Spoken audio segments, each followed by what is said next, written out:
Olá, quanta honra ter você aqui nesse canal, que na verdade você sabe não é um canal, é um ministério, é um movimento espiritual de oração.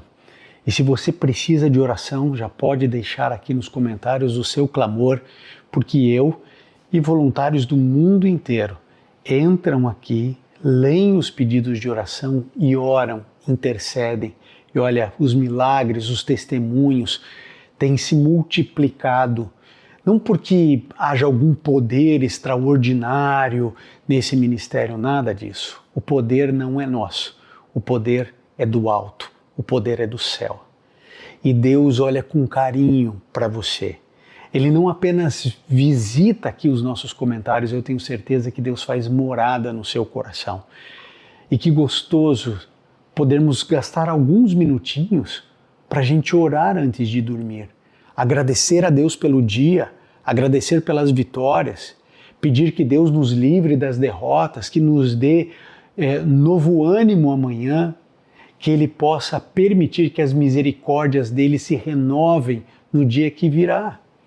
Por isso agora eu e você vamos participar do Boa Noite Jesus.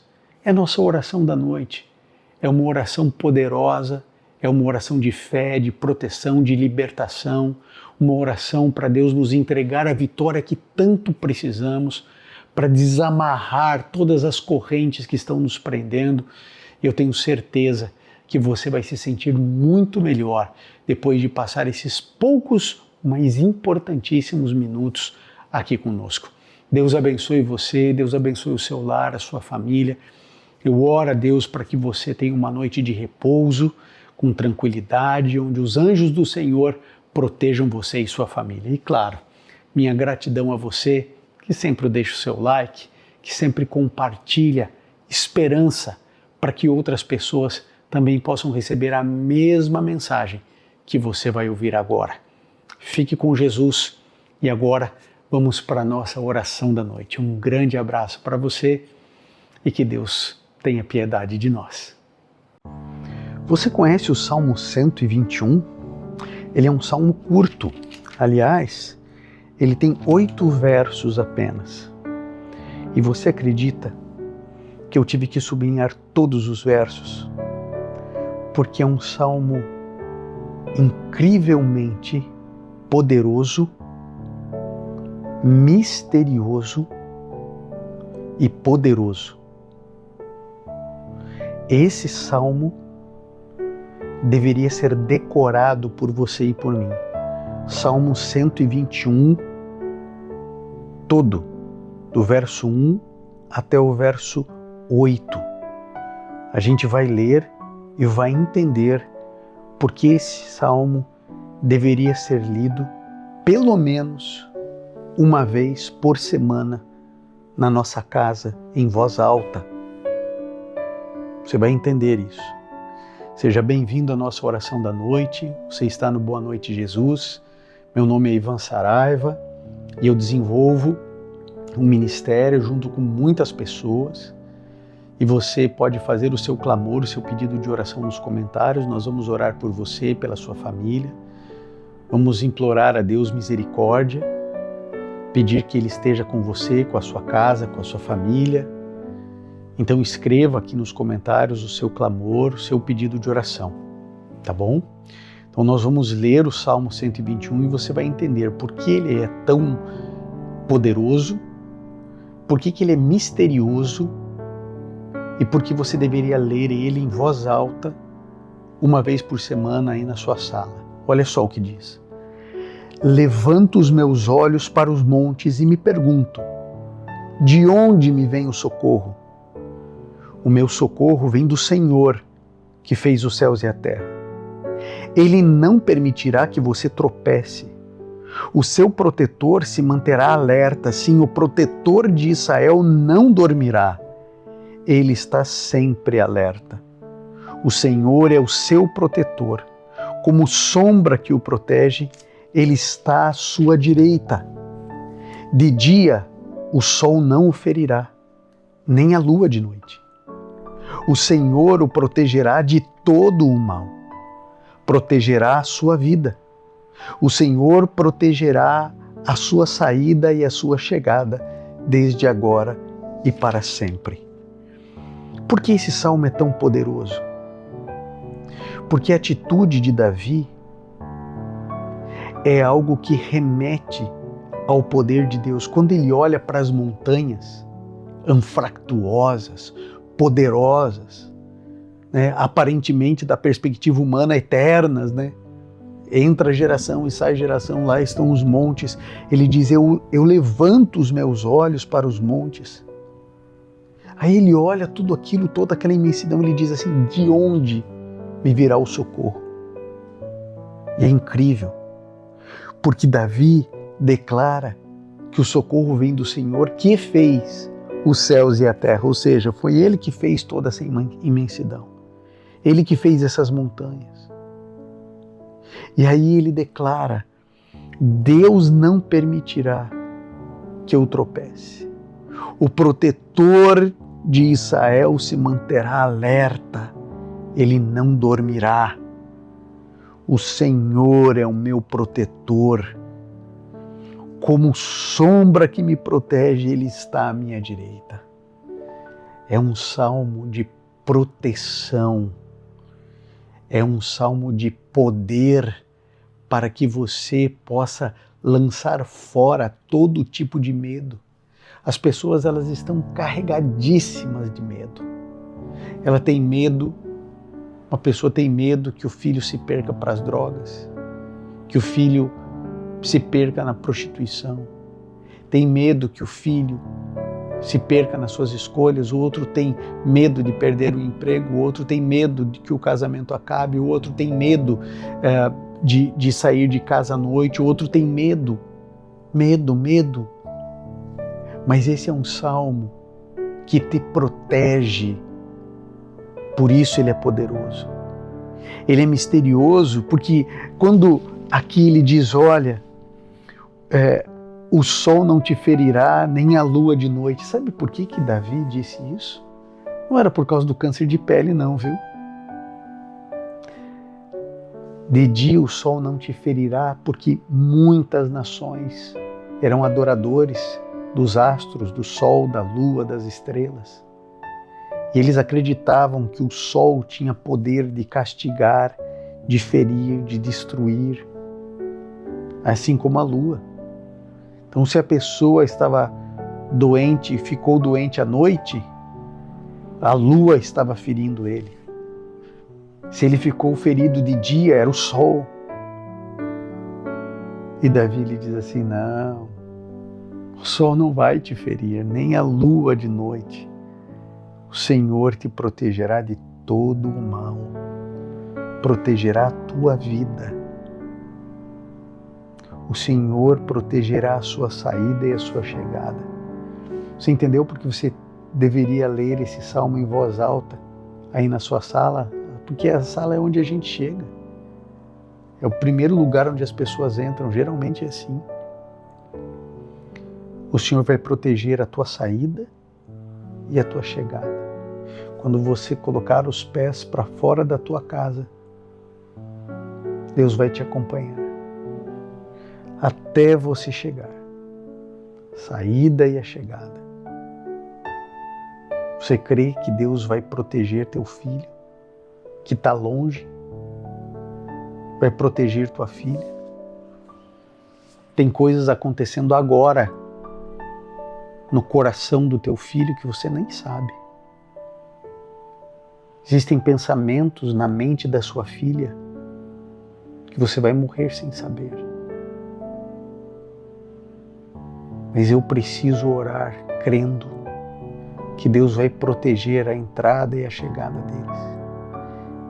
Que Deus vai proteger a mente, os sentimentos e as emoções dos meus filhos. Por isso o Salmo 121 está todo grifado aqui. Ele protegerá a minha vida. Ele protegerá a minha vida. Quando eu vou viajar, nada tenho a temer, porque eu sei que o meu Senhor está comigo. Você está com medo de alguma coisa? Essa é uma oração de libertação do medo. O que está aprisionando você? Você está com medo de não conseguir pagar as contas? Está com medo de ser despejado? Está com medo do resultado do exame ser positivo e você estar com câncer? Você está com medo do quê? Medo de alguém que você muito ama morrer? Você está com medo de pecar? Você está com medo que descubram o seu pecado? O que está atormentando você agora? O que está tirando a tua paz, impedindo você de dormir? O que tem ferido a tua alma? A palavra do Senhor diz que Deus protegerá a minha e a sua vida. Você crê? Você crê que Deus vai proteger você, que você não precisa ter medo de nada nem de ninguém, que o perfeito amor lança fora o medo, que quando nós oramos ao Senhor, Ele nos cobre com a sua proteção e amor, que Ele jamais vai deixar eu e você sozinhos, abandonados, largados, esquecidos.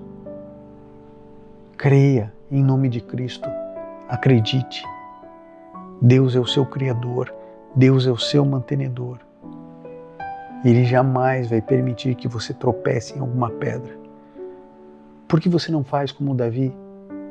Erga a sua cabeça aí onde você está. Talvez você esteja dentro de um quarto, você não está vendo montanha nenhuma. Vá para a janela, olhe para o céu, não importa se está chovendo, se está nublado, se tem estrela, não tem. Olhe para o céu e diga, de onde me virá o socorro? E você mesmo responde, o meu socorro vem do Senhor, que fez os céus e a terra. Deus, o Criador de tudo, vai socorrer a tua alma. E você será atendido pelos méritos do nosso Senhor Jesus Cristo. Eu louvo a Deus pela sua vida, louvo a Deus pela sua existência, e porque eu creio que Deus jamais vai abandonar qualquer um dos seus filhos.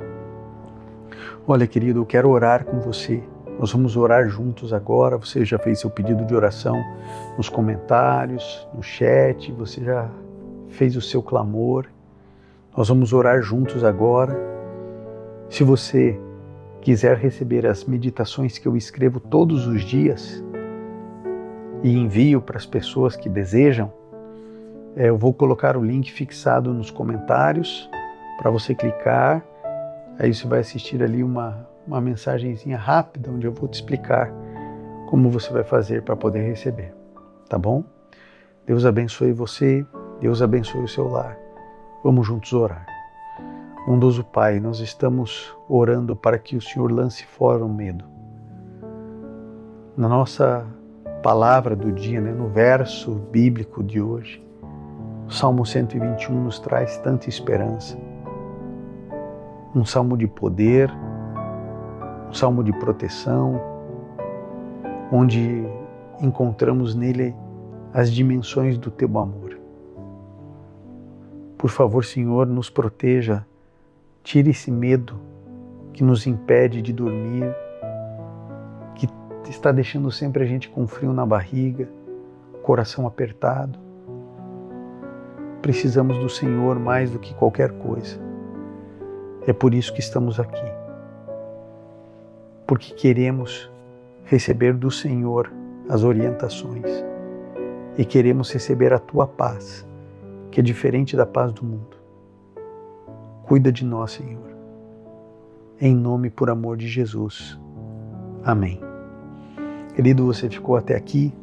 2 recadinhos do coração para você. O primeiro deles, compartilhe, leve esperança para mais pessoas.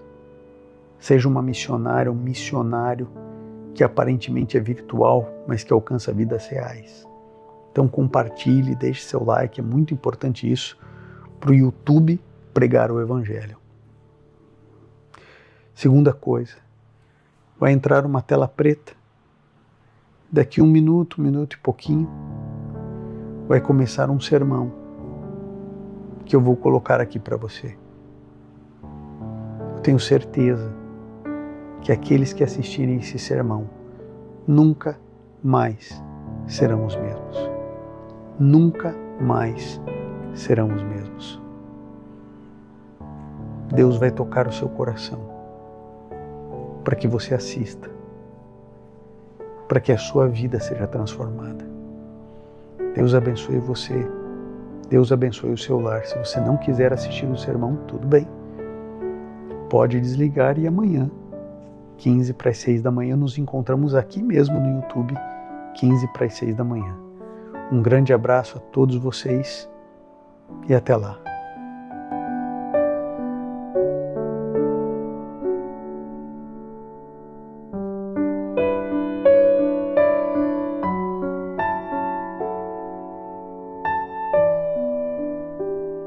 Permaneça conosco em nome de Jesus.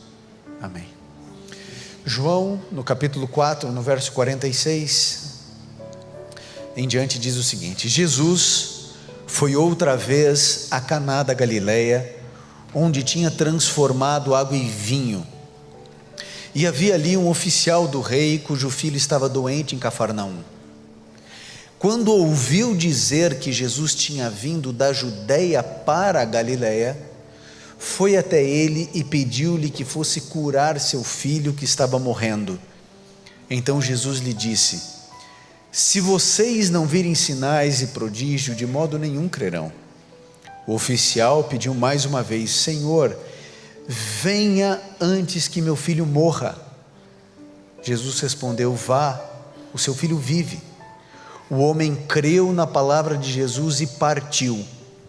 Quando já estava a caminho, os seus servos vieram ao encontro dele, anunciando-lhe que seu filho estava vivo. Então perguntou a que horas o seu filho havia se sentido melhor e informaram: ontem, à 1h da tarde, em algumas versões à 7h, e a febre o deixou. Com isso, o pai reconheceu que aquela era precisamente a hora que Jesus tinha dito a ele: o seu filho vive. E ele e toda a sua casa creram. Este foi o segundo sinal que Jesus fez depois de ir da Judeia para a Galileia. Bom, o contexto é simples. Jesus estava na Judeia, ele foi expulso da sinagoga e praticamente expulso de Nazaré. Ele então sai da Judeia, volta para a Galileia. Ele volta a essa cidade, em Caná, e ali acontece essa história que nós lemos aqui. Um homem, um oficial do rei, vive uma situação muito difícil, porque o filho dele está morrendo. Quando um filho está morrendo, muitas coisas acontecem dentro do coração de um pai ou de uma mãe, muitas coisas. Esperança, angústia, medo, resiliência, capacidade de superação. E como aquele homem era um oficial do rei, ele tinha muitos recursos à sua disposição. Ele não era apenas mais um soldado, não era apenas mais um cidadão romano, ele era um oficial do rei. E eu imagino que ele tenha feito todo o possível dentro da parca medicina da época. Ele fez o que pôde para tentar salvar o filho, com os recursos, com a influência que tinha. Mas chegou uma hora que ele percebeu que o filho dele a cada dia morria. O princípio ativo de vida parecia sair do menino a cada dia, e o desespero foi tomando conta desse pai, e ele não sabia o que fazer. E quando a gente não sabe o que fazer, a gente pode fazer coisas erradas. Esse homem estava desesperado, não sabia o que fazer, e ele ouviu falar de um curandeiro, um tal de Jesus, que fora criado numa cidade sem expressão, de um povo oprimido pelos romanos, os judeus com as suas crenças. E Jesus era o curandeiro da hora, o curandeiro do momento, o profeta da hora, o profeta do momento. Havia uma teologia clara dentro do povo de Israel, de que o profeta detinha o poder de Deus para curar, para expulsar demônios. Essa teologia ela se desenvolveu muito no período de Elias e de Eliseu. onde o profeta, ele precisava estar diante da pessoa, precisava tocar o doente, tocar o endemoniado, ou pronunciar algumas palavras com um poder sobrenatural, e a partir desse momento o milagre acontecia. Essa era a teologia da hora, a teologia do momento. Jesus era o profeta da hora, como nós no Brasil vivemos também de moda e de momento, na nossa caminhada espiritual. Nós temos os profetas da hora, os profetas do momento, os ministérios que estão em voga, e parece que as multidões correm atrás desses ministérios. Então, se o momento é de stand-up, então as multidões correm atrás do humor dentro do evangelho. Se o momento é de usar a expressão do eterno para se referir a Deus, então nós vamos e começamos a assinar que fique com o eterno, porque nós seguimos as modas espirituais, as tendências, os ministérios, e dentro do evangeliquez brasileiro, nós temos algumas palavras que são cunhadas e que nós vamos absorvendo, como por exemplo, as pessoas dizem por aí: eu recebo, eu determino, eu repreendo, como se em nós eu amarro, como se em nós existisse um poder sobrenatural quando falamos. A nossa teologia, que se arrasta por esses 2000 anos, ela vai se fragmentando, vai se diluindo, vai se misturando, recebendo influências fora do cristianismo, e nós acreditamos, ou alguns de nós acreditam, que realmente há poder quando falamos, influenciados pelo positivismo mental. Acreditamos que há poder quando pronunciamos alguma coisa. Eu me lembro de ir fazer uma visita, e a pessoa comprou uma linda casa, e ela, depois que eu estava na casa dela, disse assim: pastor, eu quero que o senhor ore em cada cômodo da casa. E eu fiquei pensando, como deve ser a oração do lavabo, da despensa talvez seja mais fácil, porque você não é só uma oração, é em cada lugar, é em cada momento. Eu quero deixar uma coisa clara para você: se eu pegar o meu filho desde muito cedo e criá-lo nesse sistema, dizendo assim: Gabriel, você não presta, Gabriel, você não vale nada, Gabriel, você perdeu, eu tinha certeza que você ia perder, você foi mal na prova, não tenho dúvida que você foi mal na prova, não tinha a menor esperança que você fosse melhor na prova. Gabriel, você tirou nota boa, com certeza você colou. Gabriel, você venceu, mas jogaram pior. Perdeu porque você não sabe fazer o que precisa ser feito dentro de campo. Se eu tratar o meu filho dessa maneira, é claro que ele crescerá e irá se desenvolver com problemas de autoafirmação, de autoestima, e ele pode desenvolver muitos problemas psíquicos. Se eu educar meu filho de outra maneira, dizendo assim: Gabriel, você é um campeão, Gabriel, você é um presente de Deus para mim, Gabriel, eu tenho uma alegria, uma honra para mim ser seu pai, você perdeu dessa vez, mas eu tenho certeza que você vai conseguir da próxima vez, você jogou bem, olha, parabéns porque você fez isso de maneira correta, muito bem pela sua nota, parabéns, o seu pai está orgulhoso de você. É claro que ele vai se desenvolver melhor, porém isso nada tem de sobrenatural. Se você realmente acredita que há poder nas suas palavras, depois que todo mundo for embora no culto, chegue para essa parede e fique falando assim: caia, caia, caia, caia. E você me diz depois de 10 anos o que aconteceu com essa parede. As pessoas, elas acham que elas conseguem amarrar, determinar, repreender, como se nós tivéssemos poder sobre o mundo espiritual. Aquele homem, ele não era cristão, ele não acreditava no Deus de Abraão, Isaque e Jacó.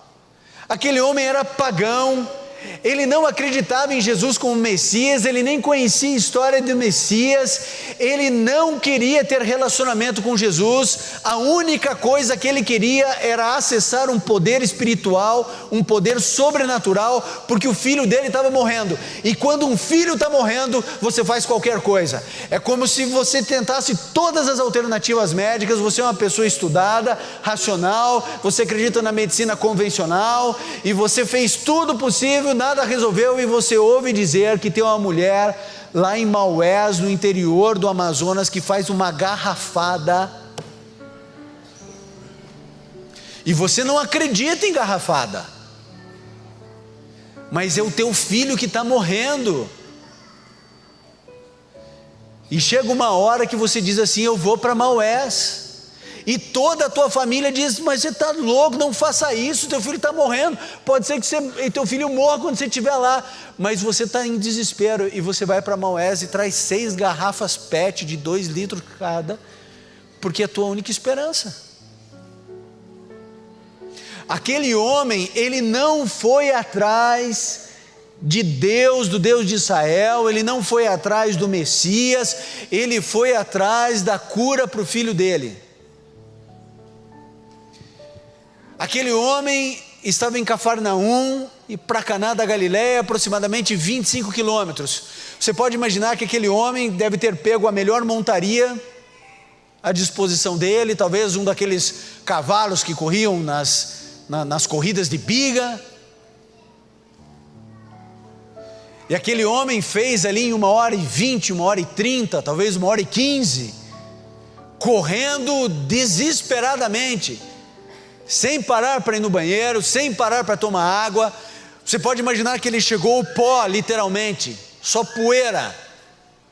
E ele entra em Caná da Galileia desesperado, tentando achar um homem que ele ouviu dizer que falava, tocava, e o leproso ficava curado, e o coxo andava, e transformou água em vinho, e os boatos de Cristo se espalhavam. Ele não quis saber o que Herodes iria dizer, que havia mandado decapitar o primo desse homem. Não estava em pauta na mente dele se aquilo seria bom para a sua carreira ou não. Ele está desesperado e vai atrás do curandeiro Jesus. Ele tem a teologia errada, ele tem a visão errada, ele tem a crença errada, mas esse homem vai ao lugar certo.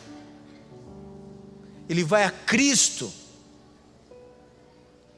E quando esse homem chega em função da teologia, ele diz assim: Senhor, venha antes que meu filho morra. Você sabe o que passava na mente desse oficial do rei? Ele pensava assim: eu vou chegar, eu não sou um qualquer um, eu sou um líder, eu tenho argumentos, eu tenho dinheiro, eu tenho poder. Esse homem, ele faz parte de uma nação que minha nação escraviza, e ele vai me obedecer.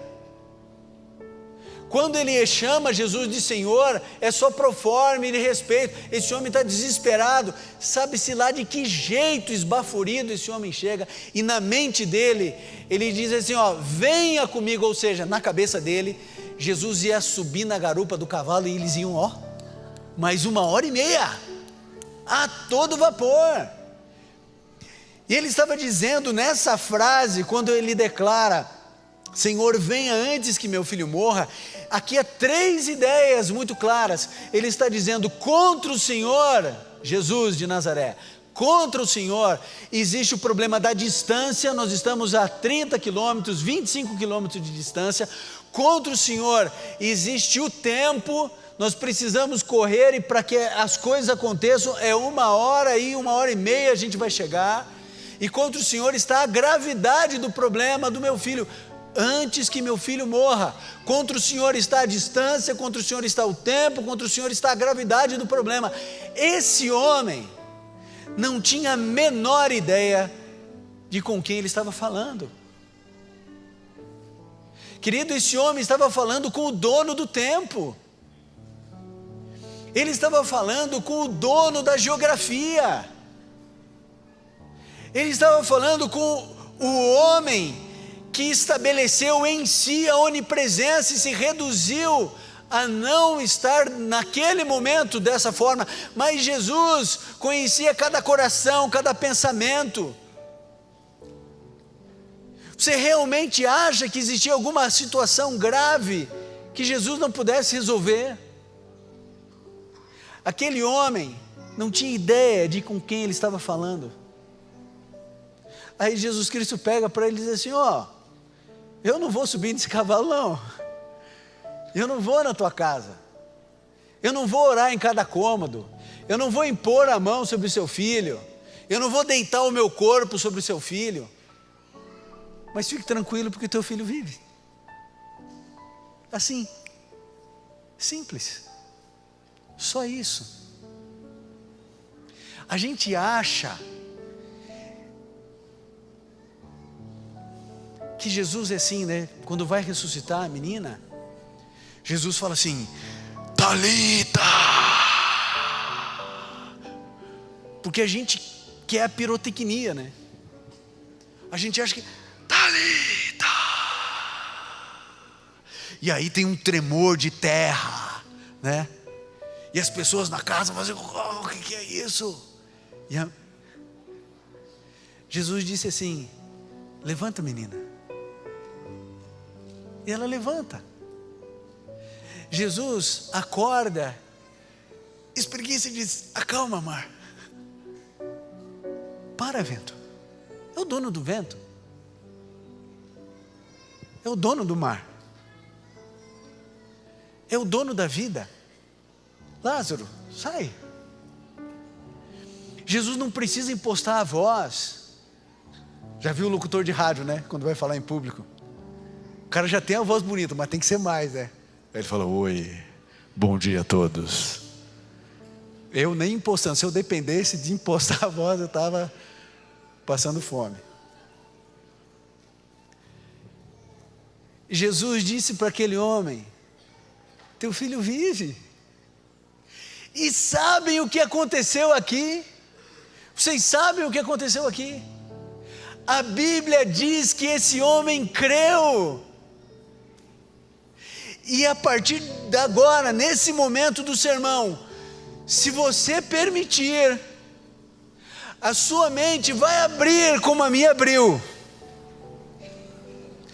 Porque aquele homem, ele não cria em Deus, aquele homem não cria em Jesus, aquele homem não tinha fé alguma, aquele homem tinha dor, aquele homem tinha desespero, aquele homem tinha medo.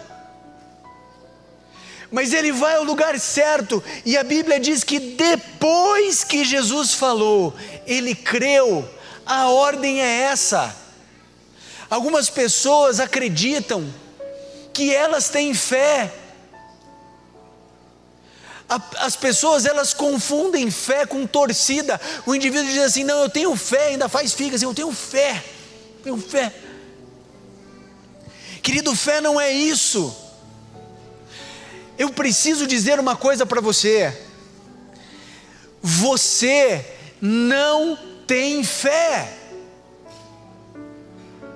Nenhum de nós tem fé. Vocês entendem por que Jesus Cristo disse: se vocês tivessem fé do tamanho de um grão de mostarda, vocês mudariam a topografia do mundo. Vocês iam falar assim: o Cordilheira dos Andes vai para o lugar do Everest, o Everest vai trocar de lugar com o Monte Fuji, o Monte Fuji vai lá para o Himalaia. A gente mudaria as montanhas, mas a gente não move uma pétala,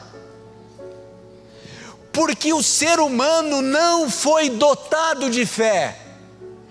A fé precisa ser outorgada por Deus, ela precisa ser dada por Deus, é um presente. Veja, a Bíblia diz assim, que a fé vem pelo ouvir, e ouvir o quê? A palavra de Cristo.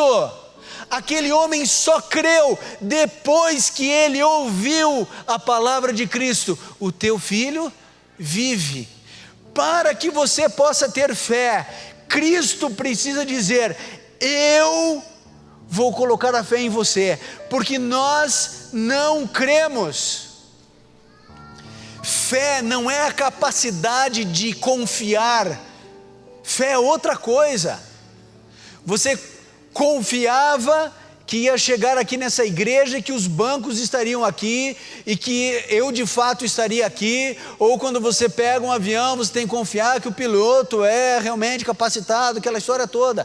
Isso não é fé, isso é capacidade de acreditar, capacidade de confiar. Fé é outra coisa. A Bíblia diz que fé é a convicção do que se espera, é a certeza do que se espera, a certeza daquilo que você não vê.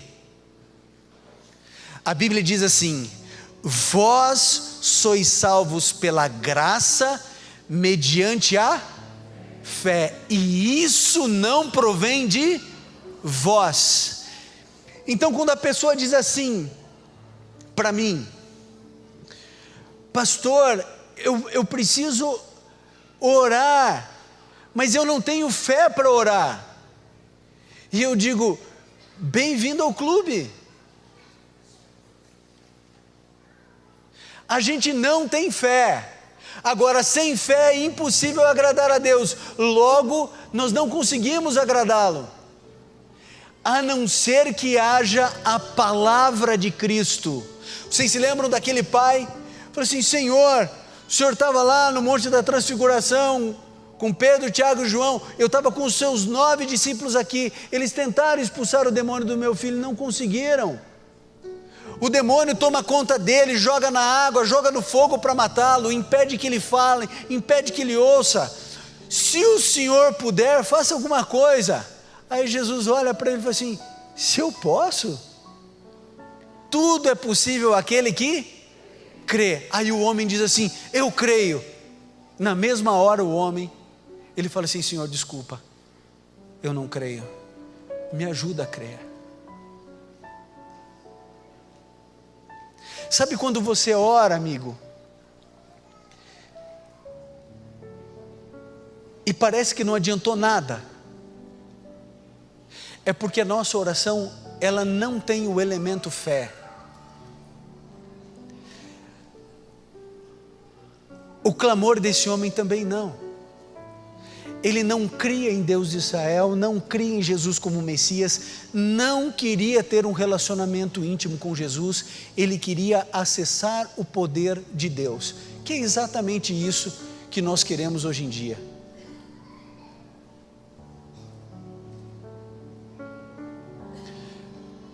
O nosso cristianismo se reduziu às nossas tentativas de solucionar as nossas lutas através de um poder sobrenatural. É mais ou menos assim. Pense o diálogo de um cristão de qualquer denominação falando com Deus: Senhor, eu estou passando um problema, uma dificuldade, uma luta, uma angústia, e eu não consigo resolver. E eu não consigo resolver, e porque eu não consigo resolver, é que eu estou lhe incomodando. Porque se eu tivesse o poder que o Senhor tem, de forma alguma, eu lhe incomodaria. Mas porque eu não consigo resolver o meu problema, então eu estou lhe incomodando. É a oração do cristão pela casa própria. Vocês já viram como é? Senhor, por favor, o Senhor sabe que eu tenho um sonho. Uma casinha. Não estou pedindo uma mansão, né? Porque a gente é humilde. Não estou pedindo uma mansão, eu só peço uma casa. Se fosse naquele bairro, seria perfeito. Senhor, eu achei a casa. Você já tem a solução para Deus, né? Eu já achei a casa. Senhor, só que precisa de algumas coisas. Senhor, por favor, a pessoa precisa baixar em 30 mil.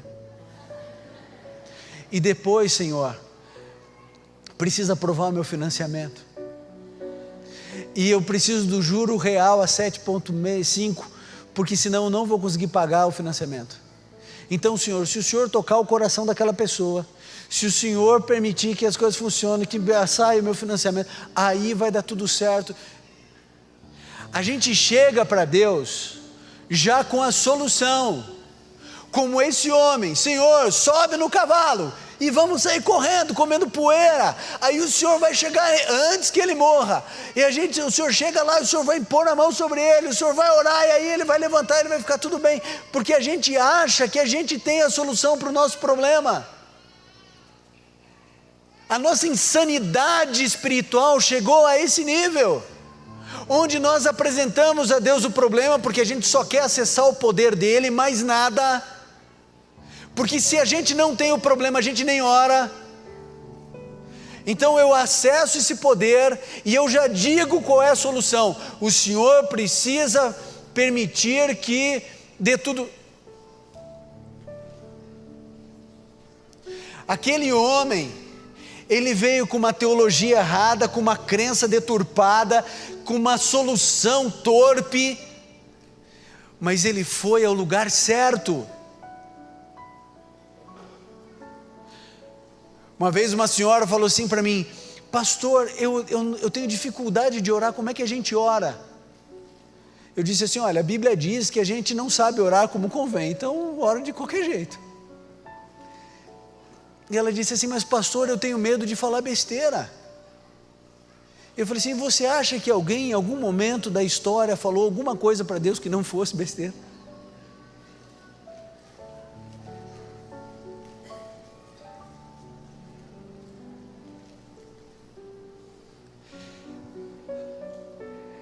Esse homem foi ao lugar certo, Jesus falou, e depois que Jesus falou, esse homem creu, porque foi outorgado, foi dado a ele a fé, e a fé fez com que ele entrasse no descanso, porque há poder na palavra do Cristo vivo.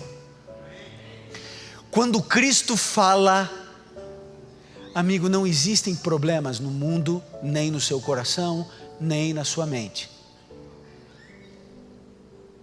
O dia em que Jesus Cristo falar para você assim: tchau, depressão, acabou Rivotril,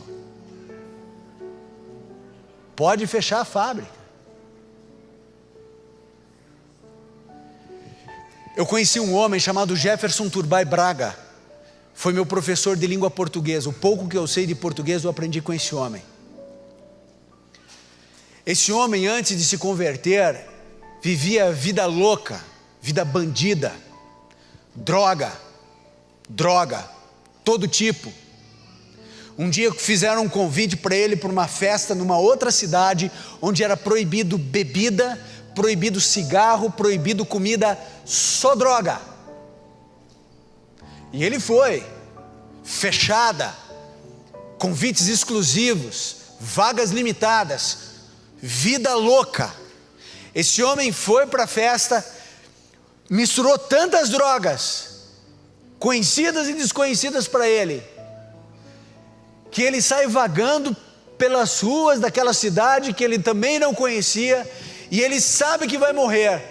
A overdose começa a sufocá-lo, ele sente que vai morrer, e aquele homem ateu clama a um Deus que ele não conhecia, um Deus desconhecido, e ele diz assim: salva a minha vida, se o Senhor existe, salva a minha vida. E esse homem perde a consciência no meio de uma praça, e só recobra a consciência 48 horas depois.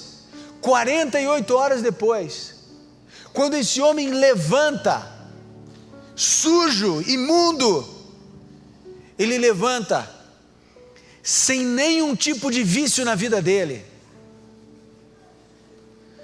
No programa 180 graus, uma mulher aqui de Brasília, vida louca, cocaína, deixava os filhos em casa, marido em casa, ia cheirar pó, narina em carne viva, tanta vida louca. No meio de uma madrugada se perde, sofre, sente que vai morrer, para o carro, vazio na madrugada, anda como um leão dentro de uma jaula, sentindo a morte chegar sobre ela, e antes de entrar em coma, ela clama ao Deus vivo. entra em coma. Quando ela sai do coma, ela não sabe identificar a sensação do que é cheirar cocaína. Sabe qual é o nome disso? Cura das memórias. Sabe o que é isso? É um poder que você e eu não temos, mas é o poder de Cristo. Quando Ele fala, Ele é capaz de entrar e reprogramar suas sinapses, Ele é capaz de limpar o seu histórico de memória, Ele consegue invadir o seu inconsciente e reprogramar suas reações diante da vida. Ele tem o poder de tirar o seu vício, Ele tem o poder de reorganizar sua herança genética. Deus não está preso à sua hereditariedade, Ele não está preso por causa do complexo, do abuso, da violência, do estupro. Jesus tem poder.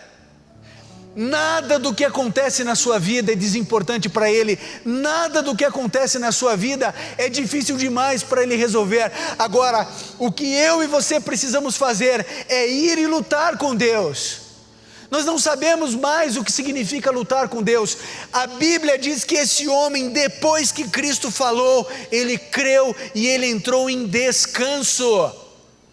Sabe por que a Bíblia diz que ele entrou em descanso e por que eu chego a essa conclusão? Porque no texto que você leu aí na sua Bíblia ou no seu celular, o texto diz que esse homem voltou para casa. E quando ele estava voltando para casa, eu imagino que ele estava indo com o cavalinho assim, ó. Sabe por quê? Porque o filho vive. E aí então os servos chegam desesperados e procurando: Senhor, cadê você? Está todo mundo atrás de você, todo mundo preocupado, o teu filho vive, a gente veio dar a notícia. Ah, é? E quando foi que ele ficou bom? Ontem a 13h. Ontem? Queridos, Jesus Cristo falou, ele creu e não voltou para casa. Ele não falou assim: ah, meu filho vive, então subo no cavalo, vou lá dar um abraço no meu filho. Não, ele ficou em Caná, talvez resolvendo um problema, uma situação ou outra, dormiu em Caná, ele descansou. A Bíblia diz que o povo de Israel não creu, e porque não creu, não entrou no descanso do Senhor.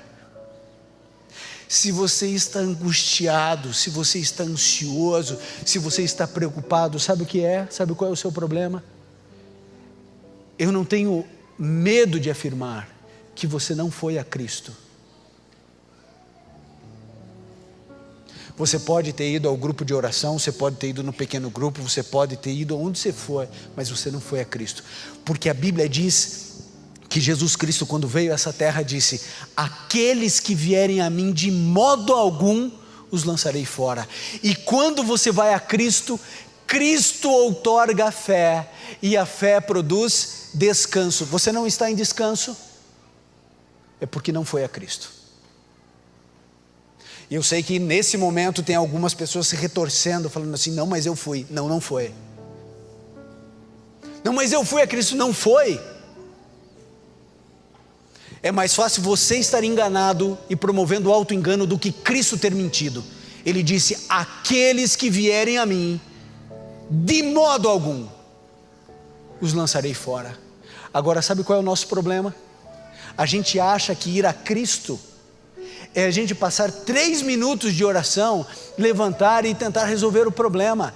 Ir a Cristo, meu amigo, é lutar com Cristo, é você fazer o que Jacó fez. Quem que era Jacó? Bandido, pilantra. Era tão bom esse tal de Jacó, que o irmão mais velho jurou ele de morte. Se macumunou com a mãe, aplicou no pai, mentiu, roubou a primogenitura, não valia nada. Mas esse homem, que era lixo, escória, mau caráter, cheio de defeitos, ele vai a Jesus e ele agarra as pernas de Cristo e diz: eu não te deixo ir enquanto o Senhor não me abençoar. Isso é ir a Cristo, é você entrar em embate, em luta espiritual. Esse homem vai clamando a Jesus, esse homem rompe o tempo, rompe a distância, apresenta a sua dor, a sua angústia. Ele tem a teologia errada, a crença errada, a solução errada, mas ele vai ao lugar certo. Vá a Jesus. O seu casamento está acabando, você tem que ir para quem? É a Jesus. Eu vou aconselhar o casal, não, a gente já fez terapia, tipo, que podia fazer eu fiz, raio. Vá a Cristo, vá a Cristo, a Cristo. Quando eu estava no 2º ano de teologia, talvez você não saiba dessa história, mas eu cheguei para o curso de teologia, queridos. Sabe como eu cheguei lá? Cabelo comprido, calça rasgada, 17 anos com um cara de 13, 1 ano e meio de batizado. Quando o indivíduo falou para eu abrir a Bíblia em Abacuque, eu achei que era pegadinha, não sabia que existia isso na Bíblia. Foi no 2º ano de teologia que eu fui descobrir a história de Gideão, nunca tinha ouvido falar. Não sabia quem era Débora, não sabia nada.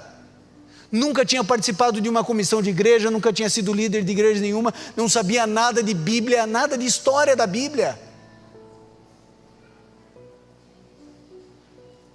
Nunca quis fazer teologia, nunca foi meu sonho, nunca foi meu plano, nunca desejei, nunca sonhei. Eu fui fazer teologia porque Deus me pegou assim e falou assim: vai. Eu falei, eu vou. E eu fui. No 2º ano de teologia eu queria abandonar tudo, porque eu olhava para o indivíduo e falava assim, cara, esse cara é muito inteligente, vai ser um pastorzão. Eu olhava para o outro e falava assim, como esse cara é consagrado, esse cara ora de manhã, ora à tarde, ora à noite, eu nem orar sei. Aí eu olhava o outro, o cara tirava nota, o outro fazia, o outro pregava muito, o outro cantava, aí tinha, o outro sabia reger, eu não sabia bolhufa de coisa nenhuma. E eu falava assim, Senhor, o que eu estou fazendo aqui? E no 2º ano de teologia eu queria ir embora daquele lugar. Engenheiro Coelho, meio da fazenda, eu sou um menino urbano, pinava pipa no ventilador, eu no meio do mato.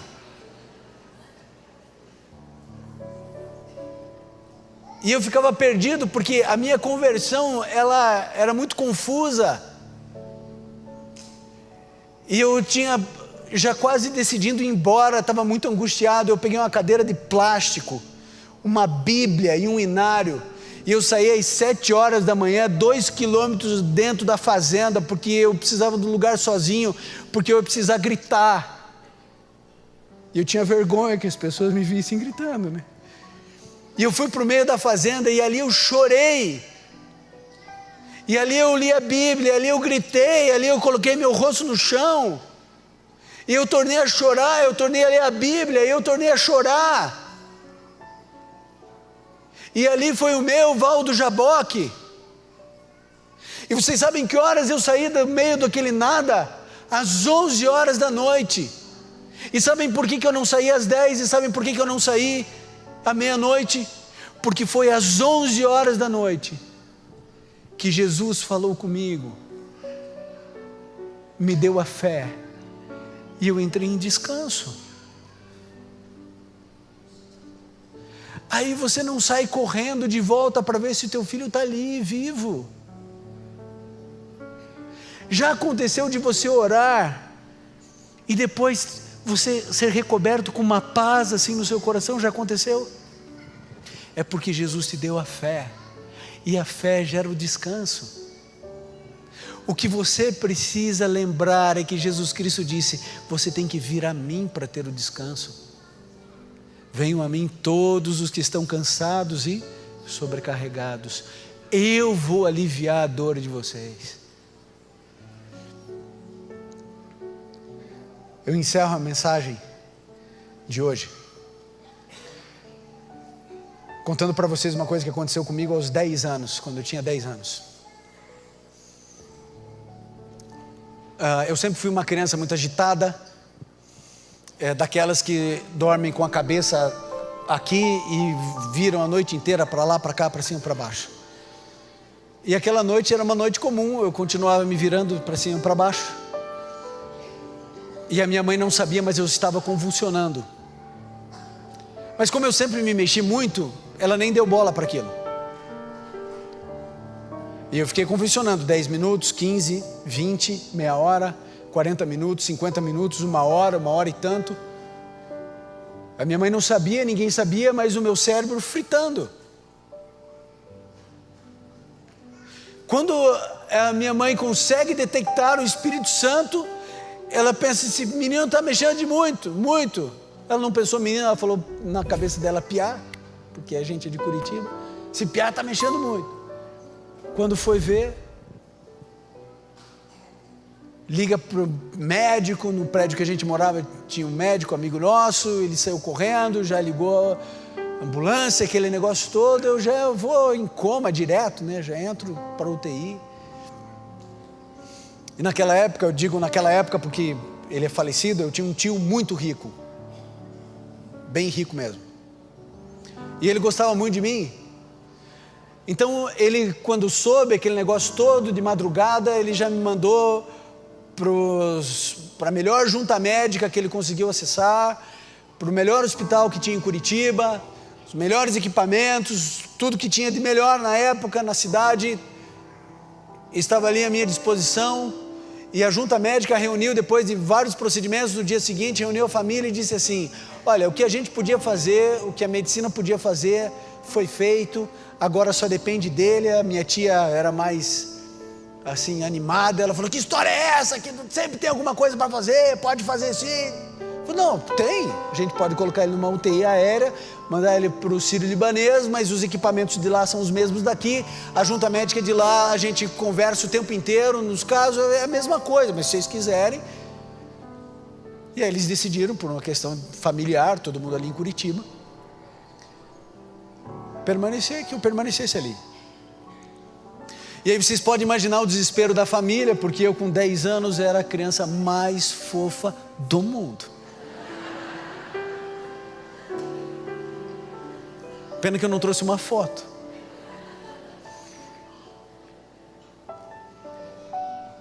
E todo mundo naquela angústia, e a minha mãe pediu para todo mundo sair do quarto. E naquele quarto de UTI, ficou a minha mãe e eu completamente inconsciente. E a minha mãe se ajoelhou do lado da cama e começou a orar. Vocês sabem quando a minha mãe levantou dali? Quando ela entrou em descanso. Não foi quando eu me levantei. Quando ela entrou em descanso. A minha mãe saiu dali, a família desesperada. Mas se você estivesse vivendo essa situação, você ia encontrar uma mulher de 1,60 m em paz. A família em desespero e ela na sua mais perfeita serenidade e equilíbrio. Porque há poder na palavra de Cristo. E quando Ele abre a boca e Ele fala, Ele fecha a porta e ninguém abre, e quando Ele abre, ninguém fecha. E apesar dos dias estarem correndo, um após o outro, e a família em desespero, e os médicos sem resposta, dizendo: não tenho o que fazer, não tenho o que fazer, não tenho o que fazer, a minha mãe permaneceu calma. Até que depois de 5 dias, eu abri os olhos, olhei para o lado e falei: mãe,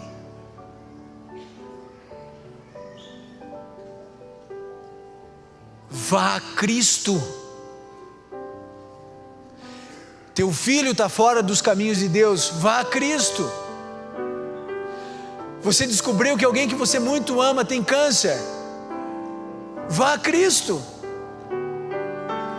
Teu casamento é um lixo, vá a Cristo.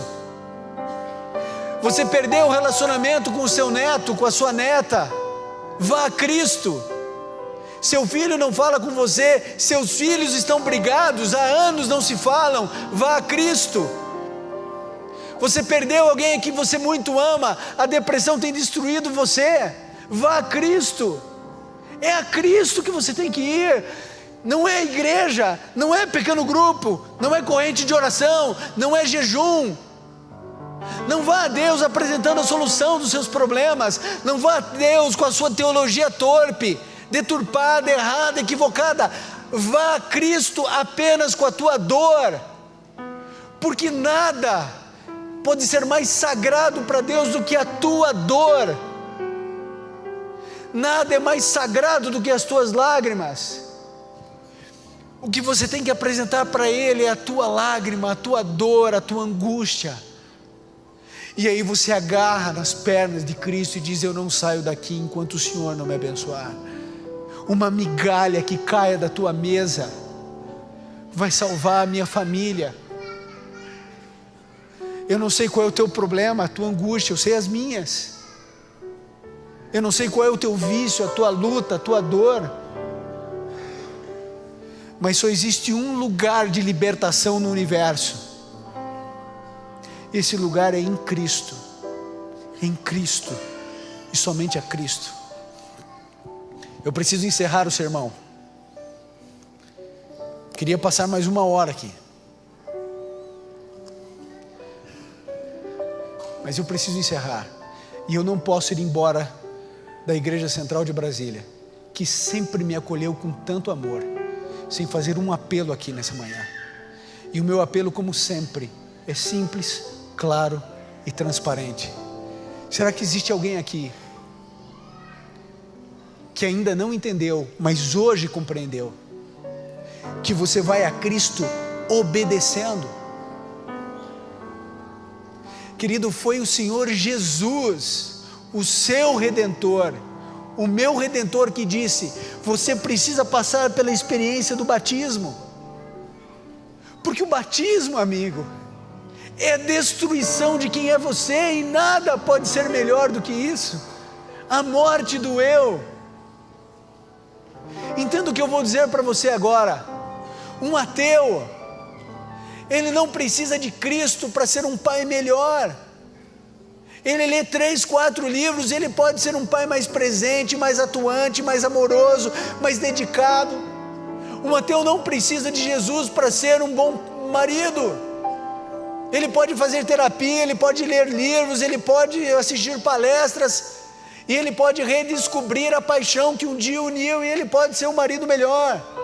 Um ateu, ele não precisa de Jesus para ser um profissional melhor. Ele faz MBA, ele faz curso de liderança, e ele pode ser melhor. O cristianismo não é isso, amigo. O cristianismo não é a melhoria daquilo que é ruim. Vocês querem ver a melhoria do ruim? É a fila de banco. Todo mundo sabe que aquilo é ruim. Ao invés deles acabarem com a fila, não, eles põem cadeira para você poder sentar na fila. O cristianismo não é isso. O cristianismo não é a melhoria de um ser podre. O cristianismo propõe um novo nascimento. É outra história. O cristianismo não quer fazer você uma pessoa melhor. O cristianismo quer matar você. Ele quer que você morra para os seus pecados, morra para o teu egoísmo, morra para os seus vícios, morra para você, por você, e você renasce para uma nova vida. O cristianismo propõe que você mude a lógica da tua mente e entenda que primeiro vem Deus, depois você. As pessoas, elas fazem assim: primeiro eu, depois Deus. Algumas põem assim: primeiro eu, depois eu, depois eu, e depois eu, e depois eu. Por isso, eu não tenho outra chance a não ser fazer um apelo. Existe alguém aqui que precisa fazer de Cristo o primeiro, o último e o melhor, e quer se preparar para um dia, ser batizado nas águas. Eu não sei que dia, mas um dia, ser batizado nas águas, fazendo disso o marco para uma nova vida em Cristo Jesus. Se existe alguém, eu gostaria que em nome de Jesus, quem quer que você seja, que você se colocasse em pé e viesse aqui à frente como um ato de coragem e falasse isso. E eu pergunto, quem será o primeiro homem e quem será a primeira mulher a se levantar? Eu quero orar por você e pela sua família. Quem será o primeiro homem e quem será a primeira mulher a se levantar e falar: eu quero me preparar para um dia tomar a decisão mais linda e importante da minha vida? Que Deus abençoe o senhor. Parabéns. Você pode dar uma salva de palmas? Parabéns. Quem mais precisa tomar essa decisão? Venha, eu quero orar por você. Pode vir. Você convidou um amigo seu, uma amiga sua. Deus abençoe o senhor. Parabéns. Palmas para ele, gente. É alegria, é Jesus. Deus abençoe o senhor. Parabéns, amigo. Parabéns. Que bom que veio. Venha, onde está você? Venha, você convidou um amigo seu. Dê a mão a ele, dê a mão a ela e diga: eu vou contigo. Venha, parabéns. Que bom que veio. Parabéns. Que bom que estão aqui. Parabéns. Quem mais precisa tomar essa decisão? Esse é o seu momento, essa é a sua hora. Você precisa tomar essa decisão. Em nome de Jesus, levante-se. Eu sei que há mais pessoas que precisam tomar essa decisão aqui. Essa é a sua hora, esse é o seu momento com Cristo. Venha, onde está você? Venha. Eu sei que existem aqui alguns irmãos meus evangélicos que já são batizados. Deus abençoe você.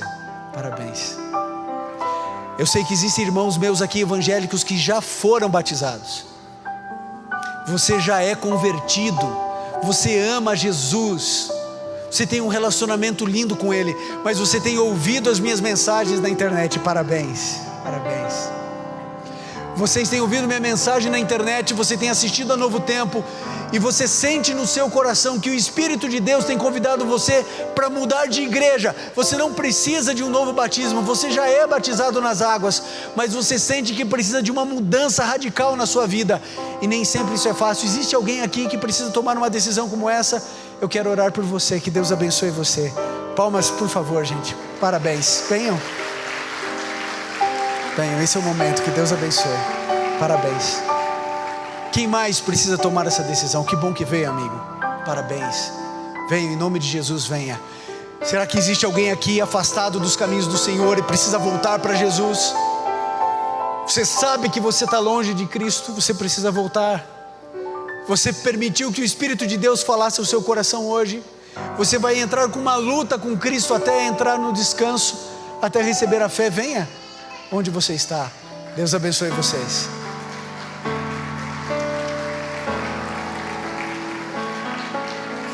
Esse é o poder do Evangelho, de transformação de vidas.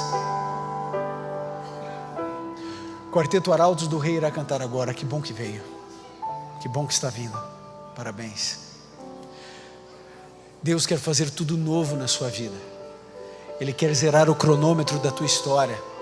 Ele quer entrar no seu coração e reescrever sua história. Enquanto o Quarteto Arautos do Rei cantar, eu vou estar no cantinho aqui orando, para que você se levante. Se existe uma última alma, alguém sofrendo, sentado no banco, pensando: não posso, não devo, não quero, ou quero, mas não consigo. Amigo, venha a Jesus do jeito que você está, com a sua teologia errada, com a sua falta de fé, sua falta de querer, mas venha ao lugar certo. Ele vai restaurar você. Eu vou orar e vou estar orando para que você se levante, para que você tome uma decisão linda e profunda ao lado de Jesus.